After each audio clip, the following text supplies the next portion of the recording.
Greetings survivors and friends, SHADOWFRAX here once again with your pre-chewed Rust development news and a roundup of all the important changes in this month's patch, which as of writing was applied yesterday. And although we only have one new thing this month, it does come attached to a whole trainload of quality of life changes, plus I have a first look at hoods and cuffs. So here we go. Did the earth move for you? After this patch you hopefully won't have to wonder with the new Seismic sensor item, and here are the costs. Give it some power and set its radius between 1 and 30 meters, with one foundation being 3 meters wide, and it'll output power when it detects an explosion. The amount it outputs depends on the type of explosive, with bean cans and grenades giving 1, explosive ammo and satchels 2, and C4 and rockets 3. The plan is to let you activate circuits with these when being raided, without a line of sight and in a potentially very controlled manner, but do you think you'll end up using them? Let me know below. Now, as for other new playthings like bikes, etc., they've been pushed back a bit, but instead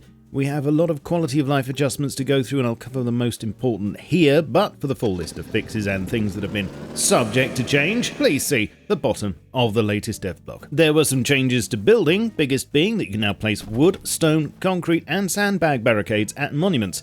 At least just on the terrain sections. It's still blocked on concrete roads and structures themselves, and they do now decay in 15 minutes. Deploy guides now give more info. First, you'll be able to see your teammates' deploy guides to help with cooperative building.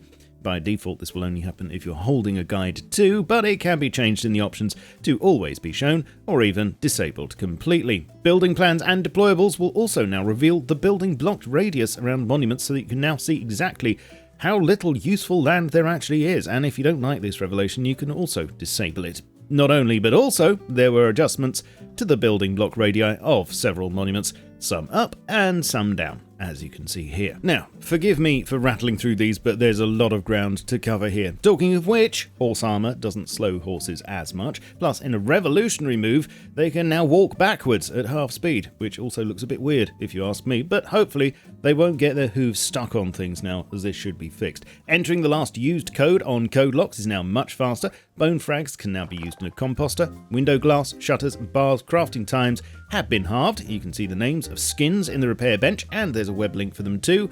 Idle helicopters have an auto handbrake and won't roll down slopes anymore. Salvaged hammers do 100% more damage to deployables. HV and incendiary ammo recipe has been added to the mixing table. The industrial conveyor filter menu's much larger with an easier search. You can't put explosives in TCs anymore. The hammer UI is more consistent with demolish and rotate options to avoid misclicks when upgrading, and you can hold sprint to autofill all slots in a planter instead of one by one. You can see attachments on weapons in the vendor UI now. It should be easier to hit X's on trees with the chainsaw thanks to a radius adjustment. The laser detector range has tripled to match the actual length of the beam, and medium batteries are a bit smaller so they fit under half walls.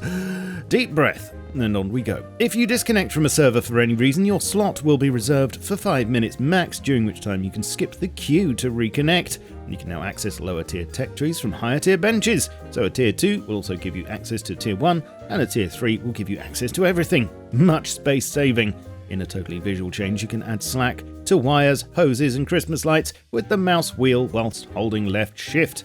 Shout out to Nicodemus though, who did this with a plugin years ago. Sign painting had a ton of improvements this month with larger brush size options and a lot of fixes. See the blog for more info. And in electrics, there were the following changes. Tesla coils and igniters will auto heal over time from your TC. Electric furnaces don't have an on and off input now, they'll just auto on when they have power. SAM sites have an extra input to switch their targeting mode. Solar panels won't take damage when picked up. Vehicles shouldn't block wiring near them anymore, and turret interference values will now be shown when looking at a turret with the wire tool in hand. Meanwhile, on the water, a few changes to fishing. I'd recommend reading the section about it on the blog to understand the reasoning, but the long and short of it is that bait values have been shifted around and more stuff can be used as bait and stacked to increase its value. The survival fish trap has been tweaked as well to hopefully make it more relevant. Good news came out of the recent hack week with a project to reduce memory usage having great success. It's all surrounding LOD objects and getting rid of unnecessary ones, which have led to up to 500 megabytes less RAM usage.